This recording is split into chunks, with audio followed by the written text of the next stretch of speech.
لحظة بس، هذا عتاب شيخنا الحبيب البتار، بس خلي ياخذ الاخ ابو اديب وابو عاشه. تفضل ابو اديب. السلام عليكم حاج وعد. نحن موضوعنا الاساسي انتم تتكلموا على الصحابه وهذا موضوعك الاساسي، دخلك بعبس وتولى وغير مواضيع، كلها مواضيع جانبيه. يعني شو اسوي؟ شيل اسم الصحابه ودخل لنا بعبسه، شو اسوي؟ اي ما في خلاف. حجينا الغالي، انا اريد من السيد ميسم او اريد منك، انتم علماء الشيعه الم يعرفوا الصحابه؟ اريد منكم تعريف بسيط ممكن لو سمحت. لا، او ما يوجد بكتبكم. ما عندنا. ليش؟ لان التعريف شوف تيجي جواب. خلاص قل لي ما عندي، مشان انا اخرج لك علماء ماذا قالوا. اسمعني، خلي اكمل، غير تجيني اجاوبك تقول لي جاوبني وقول ما عندي. انا عم تقول لي لا عندي. بعدني ما مكمل. اي بعدني ما عندي حتى غير بيها جمله اخرى. اسمع، أنا قصدي ما عندنا تعريف أن معصوما ولا أن الأمة اجتمعت على تعريف. لماذا؟ لأن معنى التعريف هو أنه أجمع مجموعة كلمات لكي أبين مفهوم معين سواء قرآني أو عقدي للناس. فمثلا أقول له لأبو أديب شنو تعريف الكمبيوتر؟ شنو تعريف الكاميرا؟ يقول لك الكاميرا هي عبارة عن آلة تنقل الصورة وما أعرف إيش وكذا كذا. يجي سيد ميثم يقول لا، هي عبارة عن جهاز فيه عدسة وفيه ما أعرف إيش. فتقول إذا ما عندكم هو شنو؟ قابل هو الصحابي معنى الملازمة، اللي لازم الإنسان. أنا صاحبي أبو كريم، وعندي أنت صاحبي، وعندي كلاوتشي صاحبي، وعندي صاير مصلي صاحبي. ليش؟ لأنه وياهم عشرة طويلة وياك يا أبو أديب. الإمام علي قسم الصحابة إلى 4 أقسام. أبو أديب اسمع، في نهج البلاغة يقول الخاطئون وأهل الشبهة والصادقون والمنافقون. يعني الإمام علي يقول 4 أقسام من الصحابة في أيدي الناس حقا وباطلا وصدقا وكذبا وناسخا ومنسوخا، إلى أن يقول المنافقون رجل منافق مظهر للإيمان متصنع بالإسلام لا يتأثم ولا يتحرج، يكذب على رسول الله صلى الله عليه وآله متعمدا، فلو علم الناس أنه منافق كاذب لم يقبلوا منه ولم يصدقوا قوله، ولكنهم قالوا صاحب رسول الله صلى الله عليه وآله رآه وسمع منه ولقف عنه فيأخذونه بقوله. وقد أخبرك الله عن المنافقين بما أخبرك ووصفهم بما وصفهم به لك، ثم بقوا بعده فتقربوا إلى أئمة الضلالة والدعاة إلى النار بالزور والبهتان فولوهم الأعمال وجعلوهم حكام على رقاب الناس. هذا المنافقون. زين. والخاطئون رجل سمع من رسول الله شيئا لم يحفظه على وجهه فوهم فيه ولم يتعمد كذبا، فهو في يديه يرويه ويعمل به ويقول أنا سمعت من رسول الله، فلو علم المسلمون أنه وهم فيه لم يقبلوه منه، ولو علم أنه كذلك لرفضه. أهل الشبهة ورجل ثالث سمع من رسول الله شيئا يأمر به ثم أنه نهى عنه وهو لا يعلم، أو سمعه ينهى عن شيء ثم أمر به وهو لا يعلم، فحفظ المنسوخ ولم يحفظ الناسخ، فلو علم أنه منسوخ لرفضه، ولو علم المسلمون إذا سمعوه منه أنه منسوخ لرفضه. الرابع هؤلاء الصادقون الحافظون.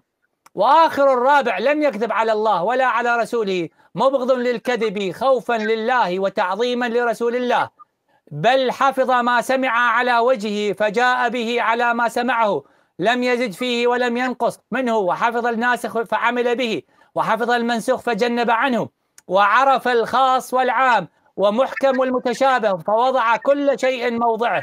وقد كان يكون من رسول الله الكلام له وجهان، فكلام خاص وكلام عام، فيسمعه من لا يعرف ما عنى الله به ولا ما عنى به رسول الله، فيحمله السامع ويوجهه على غير معرفة بمعناه وما قصد به وما خرج من أجله. وليس كل أصحاب رسول الله من كان يسأله ويستفهمه، حتى إن كانوا ليحبون أن يجيء الأعرابي أو الطارئ فيسأله عليه السلام حتى يسمعه، وكان لا يمر بي من ذلك شيء إلا سألت عنه وحفظته. فهذه وجوه ما عليه الناس في اختلافهم وعلل في روايته. إذا الإمام علي يقسم 4 أقسام. تفضل. طيب حجينا الغالي، أول شيء التعريف اللي جابه ابو كريم نعم نحن نقر فيه، والتعريف هذا جاء للشريف المرتضى، لكن له تكمله. انت الان اخذت الصحابه، هم ما حدد الصحابه. نحن في عندنا كمان ايضا علماء الشيعه بعلماء الدراي كمان ذكروا هذا الشيء. زين. بنذكر من 3 علماء الان هم عالمين بعلم الدراي. زين. اول شيء بنذكر كتاب رسائل في علم درايه الحديث لابو فضل. شنو علم الدرايه؟ انا ما اعرفها، اول مره اسمع. شنو علم الدرايه؟ ما تعرف علم الدرايه؟ سيد ميسم. لا اول مره اسمع. شنو علمه؟ ممكن تعرفني اياه؟ السيد ميسم انا انت جاوب ابو اديب، انت جاوب. لاني اعرف انه ما تعرف انت علم الدرايه. والله صدق ساعدني، مرات يجيب لي مصطلحات انا اتعلم منك. شنو معنى الدرايه؟ انت لسه بدك بعد، انا عم بتكلم مع سيد. علمني يا اخي، علمني شنو معنى علم الدرايه؟ ما يسمي علمك. لا انت استاذ مبين باحث بالكتب الشيعيه يا الاخوان باليوتيوب يقول لك يريدون يعرفون ايضا باليوتيوب. اتكلم عم بقرا لك. تتكلم غير تقول علم الدرايه على مود يعرفون شنو علم الدرايه. علم الدرايه يعني علم درايه الحديث، يعني الجرح والتعديل، وكل واحد الجرح والتعديل للروايه او للمتن؟ المتن والمعرفة الاشخاص المحدثين كلهم، هذا علم الدرايه اسمه. عزيزي ايش بيك؟ لا عزيزي لا، ذاك علم الرجال للرجال، وعلم الدرايه غير علم الدرايه. يلا اللي طاك المعلومه قول له مره ثانيه يعطيك اياها كامله، مو يعطيك عنه. روح انت قل له انا جايب لك الكتاب، يعطيك اياها قول له يعطيك المعلومه علشان ما تبين امام الناس انت جاهل. يلا تفضل كمل. والله انت يا جهل يا ابو كريم، لاني ما تعرف علم الدرايه، وانا الان شرحت لك. انا اكلم السيد ميسم على فكره، والسيد الحاج وعد. ممكن اكمل الان لو سمحت؟ ايه تفضل مكرر. بالمناسبه كمل، بس كلامك عن علم الدرايه خطا ابو اديب، تفضل.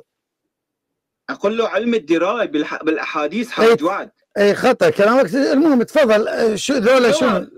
هاي طيب خلينا نقول لك الكتاب الان. الكتاب الاول راح اجيب لك 3 من علمائك وعندهم تخصص بهذا الشيء.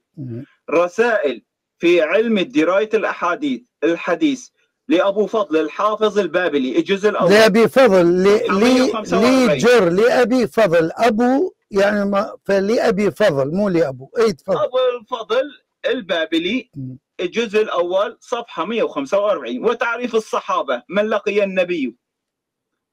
النبي صلى الله عليه واله ومات على الاسلام ولو خللته رده على الظاهر.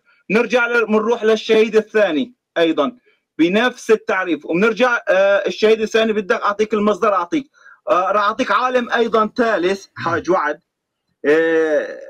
درجات الرفيعه في طبقات الشيعه للسيد علي خان المائدي الشيرازي.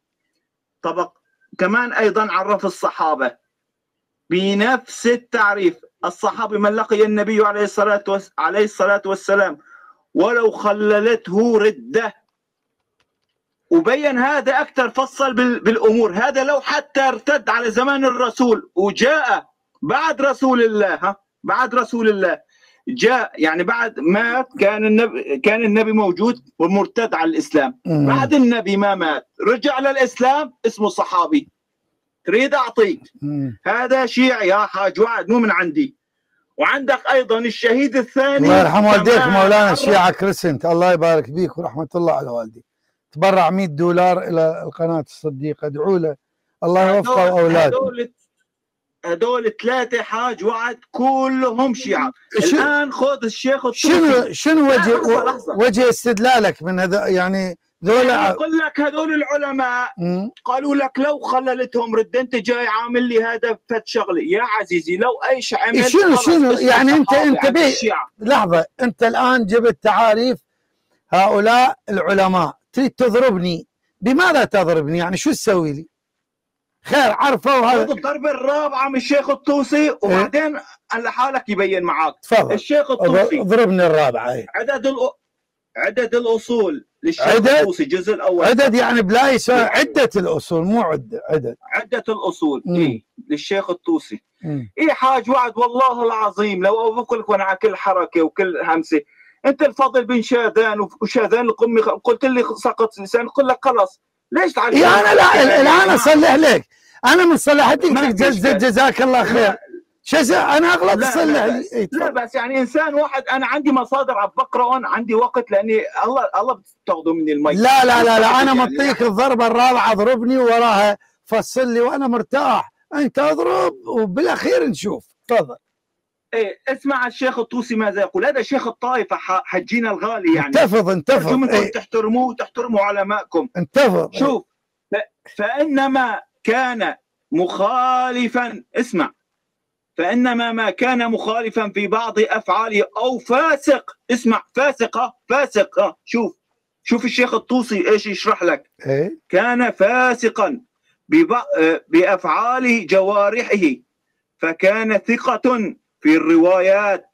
يعني كان لو كان عنده فجور وكان عنده فجور بالجوارح يقبل روايته، يقول لك روايته الان وين الضربه؟ قلت راح اضربك الضربه الرابعه، وين؟ ايه هاي الضربه. اسمع ايه رواياته مقبولة، اسمع، ورد الخبر لا يجوز العمل به لأن عدالة المطلوب في الرواية حاصلة. يعني يقول لك لو كان في عنده هذا الشخص عنده فسوق في جوارحه بس هو عدالته بالنقل صحيحة، زين، ما يخالف. وين الضربة الآن؟ الشيخ الطوسي يقول لك إلى الآن ما فهمنا وين الضربة. يعني الضربة يا حاج وعد يا اعطيني الضربة حتى أعلق، لأن أنا بعد إن الأخوين عندي تعليق. تفضل، وين الضربة؟ بيقول لك واجب لا يجب أن ترد الخبر، يجوز العمل لأنه العدالة المطلوبة في الرواية حاصلة. يعني العدالة في الرواية مو نقل هو الرواية، نحن بنتكلم على يتكلم في هذا الكلام الشيخ الطوسي يتكلم عن الصحابة وعن رواة الحديث. بس لا أوقف سيدنا لحظة الله يرضى عليك سيد، بس لحظة. هو يتكلم عن رواة. لا سيد الآن طلعته من الموضوع. لحظة إيه؟ أنت تريد تضربني، وين الضربة؟ خلفتني شنو ضربتك للبرنامج؟ إيه؟ عنده ناقل، اسمع، الطوسي عنده الناقل له الأخبار. إيه؟ لو كان عنده خطأ بجوارحه عادي ياخذ منه النقل، ما عنده إشكال. وين الضربة بموضوع الصحابة اجمعين؟ لك بابا اسمعني ابو اديب، انت قلت راح اجيب لك 4. ضربتك اياها بالعلماء الثلاثه، البابلي والشهيد الثاني. بس حجي نقطة نظام. حجي اقول لك الدرجات الرفيعة في طبقات. انت قريت المقدمة الأولى صح؟ مو عيب عليك تبتر المقدمة الثانية هو رأي الشيعة وليس المقدمة الأولى رأي السنة؟ مو عيب عليك؟ يلا اريدك تقرأ المقدمة الثانية اللي صفحة 11. هذا امامكم بالشاشة، تفضل. حكم الصحابة عندنا، هذا قول الشيعة. ابو كريم سجلها. ابو كريم طلبتك اذا تعزني. لحظة ابو كريم بس اجلوها ابو كريم. هو انا حاجلها بس هذا حضر. اسمع ابو اديب، انت الان ايها المشاهدون الكرام، والله العظيم أنا غايتي من هذا البرنامج مثل ما تفضل السيد ميثم، إحنا نريد إعداد كيف يناقشون الطرف الآخر وهو صاعد بالتاكسي، مو شرط. الآن هو ضربني، يقول ضربتك 4 ضربات، يقول الصحابي يطلق على الإنسان الفاسق وإن تخللته ردة وإن ما أعرف إيش وكذا. زين أنا لما شرحت قبل قليل مو قلت أنا عندي صحابي فاسق صحابي كويس وانت يقبل خبره. هو مو دوري اقول ما يصير. انا مستمعت لك 4 نصوص قرات وكنت ساكت. الان دوري. انا ما خلصت انا بس نقطه راح اسكت. تفضل خلص وقول. حجينا الغالي تفضل خلص. حجينا الغالي يعني الصحابي لو كان له مثلا فرد شيء، هذا الشيء لا يسقط من عدالته، لا يسقط من عداله نقله عن النبي. أنا أريد أوصل لك إياه بكل وضوح. صار فرد الصحابي صار عنده فد مسألة بسيطة عادي، هذا يقبل، عدالته مقبولة لأنه ما يكذب على رسول الله. كما جاء بالشيخ الطوسي قال لو فيه فسوق يا اخي خلاص العداله تبعيه نقل للروايه مقبوله عننا. اتكلم، هذا اللي قاله الشيخ الطوسي. اتكلم. نعم تفضل. شوف انا على علمائك. سكتت. طيب الان يقول نقل الصحابي لا يقدح به. احنا نقول اذا صحابي نقل حقا ما نقدح به، يعني صحابي قال ان النبي صادق هذا حق، يهودي لا ديني قال ان النبي صادق اقبلها من شو المشكله؟ هذه ما عندنا اي مشكله. اصلا واحد ما عنده دين قال ان الاخوه في الجنوب او الاخوه في فلسطين اخوه احرار، والله اقبله وضع على راسي كلامه، ما عندنا مشكله. اذا ينقل حقا نقبله. الان هو الاخ اللي يريد اضربك 4 ضربات. شنو الضربات؟ قال الصحابي وان تخللته رده وان كان فاسقا. احنا نقول انه في صحابه فساق يسمى صحابي، في صحابه يرتدون ويرجعون وتسموهم صحابي. خير ان شاء الله. وين الضربه؟ سيد شيخ اسد قبل يومين والبارحه سال السؤال قال اذا صحابي صح له لا ابو كريم ماذا اذا صحابي ارتد ووراها رجع يرجع صحابي لو لا؟ احنا الزمناكم قال يرجع صحابي صح ولا لا؟ فاذا انتم ما عندكم شيء، ما جئتم بشيء. نقول انه الصحابي هو الذي يصاحب النبي، ولذلك سيد ميثم امس الزمكم قال ما ضل صاحبكم وما غوى. مو البارحه قال سيد ميثم الايه كان يخاطب المشركين والله سمى النبي صحابي للمشركين، وهو يحاوره في السجن قضيه يوسف صاحبه، واحد كافر وواحد مؤمن، وقال له وسماه صحابي. فاذا انت ما ضربتني. احنا نقول في صحابي كويس في صحابي فاسق. شيخ المفيد، شيخ ميثم الموسوي، شيخ مدري منو يقول الصحابي الطوسي.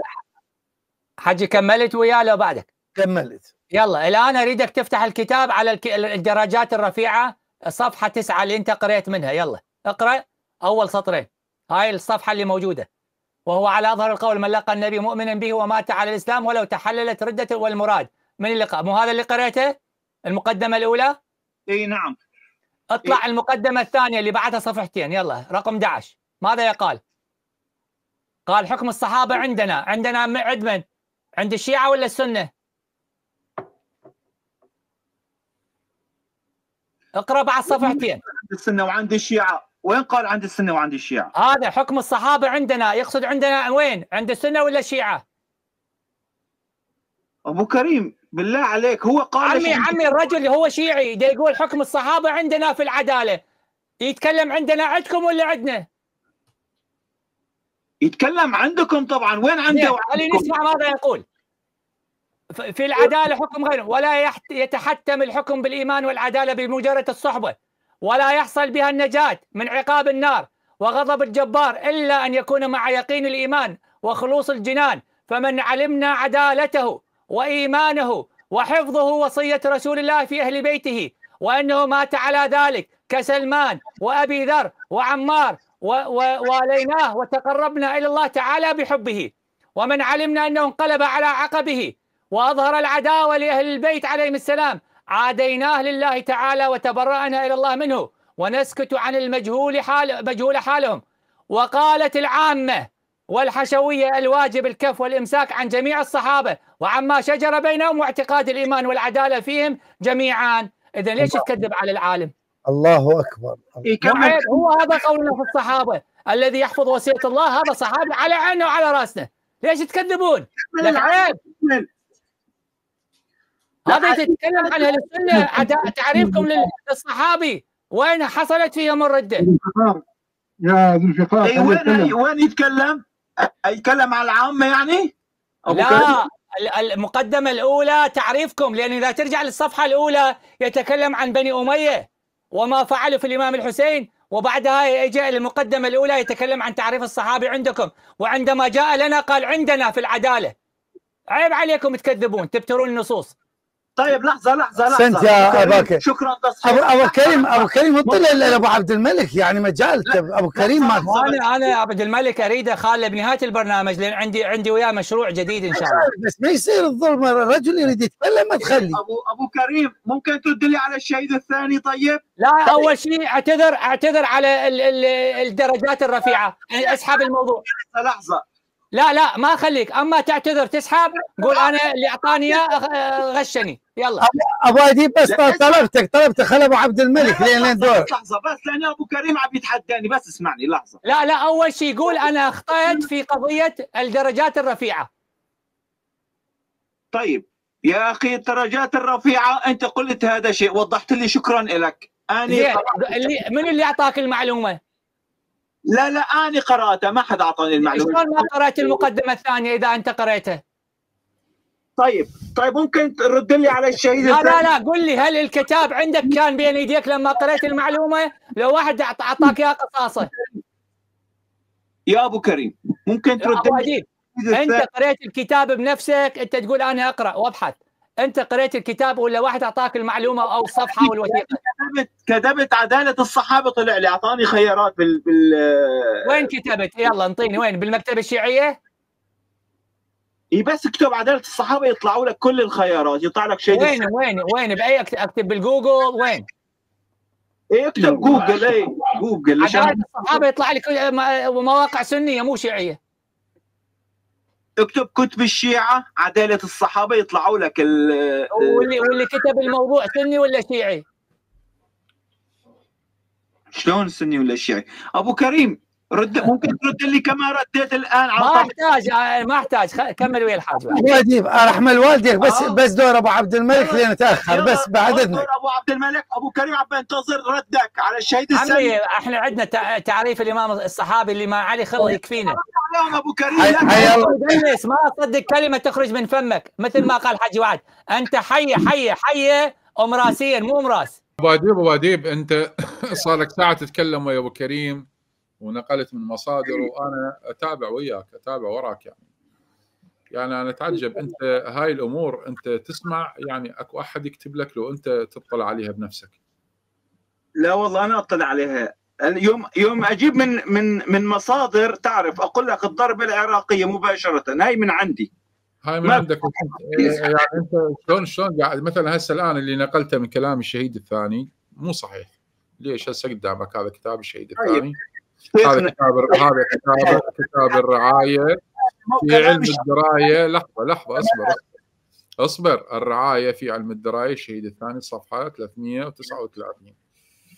يقول الفصل الأول في معرفة الرعيل الأول، وفيه 3 مسائل. المسألة الأولى في الصحابي، تفصيل البحث في الحقول. يقول الحقل الأول في تعريف الصحابي من لقي النبي صلى الله عليه وآله وسلم مؤمنا به ومات على الإسلام، وإن تخلت ردته بين لقيه أو لقيه مؤمنا به وبين موته مسلما على الأظهر. زين؟ أحسن. طيب. نعم. هذا الكلام اللي ذكرته هنا هذا اللي أقول لك دقق هامش رقم 1. هذا شوفه على الشاشة رقم 1 هامش. نرجع للهامش الذي أشار إليه محقق الكتاب برقم 1. يقول رقم 1: هذه العناوين ومعنوناتها نحن أضفناها وليست من النسخة الأساسية ولا الرضوية. يعني هذا الكلام مو كلام الشهيد الثاني، هذا الكلام المحقق يقول احنا أضفناه، هذا ليس من كلام الشهيد الثاني. يتكلم على الهامش. لحظة سيد ميسم، اسمع الشيخ أحمد أرجوك أحمد الإمام الشهيد الثاني، أرجوك أعطيني مجال خليه يوضح. شيخ أحمد الإمامي سألته قال لي هذا كلام الشهيد الثاني واعترف به. لا هذا الكلام لا أبو اسمعني، أبو باقر مو محصوم. أنا جاي أعرض لك الكتاب أمامك على الشاشة، شوف امام الناس، هذا قدام المشاهدين. ابو باقر انا سالته يا رجل هسه يقولوا له انت ميت، يقول له هذا انا حي. انا قاعد اعرض لك الكتاب واطلع لك كلام المحقق يقول هذا كلامي، المحقق يقول هذا كلامي. اكتب فوق على كلام الشهيد الثاني يا رجل هذا المحقق يقول هذا الكلام مني، انت شنو انت يعني؟ انت ما لا تخليني اطلع من طوري يعني. هذا قاعد اعرض على الشاشه هسه، لو اقرا ما يخالف. انا جاي اعرض على الشاشه كلام المحقق يقول هذا كلامي، يقول لي ابو باقر يقول لا كلام الشهيد الثاني. يا اخي انا قاعد اطلع لك كلام شخص يقول انا قتلت، يعترف بلسانه يقول انا قاتل، انت تروح تقول لا والله هو يقولون هو بريء. هو قاعد اطلع قدامه هو بلسانه يحكي، تقول لي يقولون. انت شنو هلا الفهم هذا؟ منين جايب هذا الفهم؟ سيد هو يكذب على الكتاب، فكيف ما يكذب على الشيخ؟ طيب هاي النقطة الأولى. النقطة الثانية ذكر مصدر آخر، قال إنه ما أعرف أي كتاب ذكره، رسائل أي أبو الفضل حافظيان البابلي. هذا كلامه، يقول الصحابي من لقي النبي صلى الله عليه وآله وسلم مؤمنا به ومات على الإسلام، وإن تخللت ردته بين لقائه مؤمنا به وبين موته مسلما على الأظهر. ثم يقول والمراد باللقاء ما هو أعم من المجالسة والمماشاة ووصول أحدهما إلى الآخر وإن لم يكالمه ولم يره.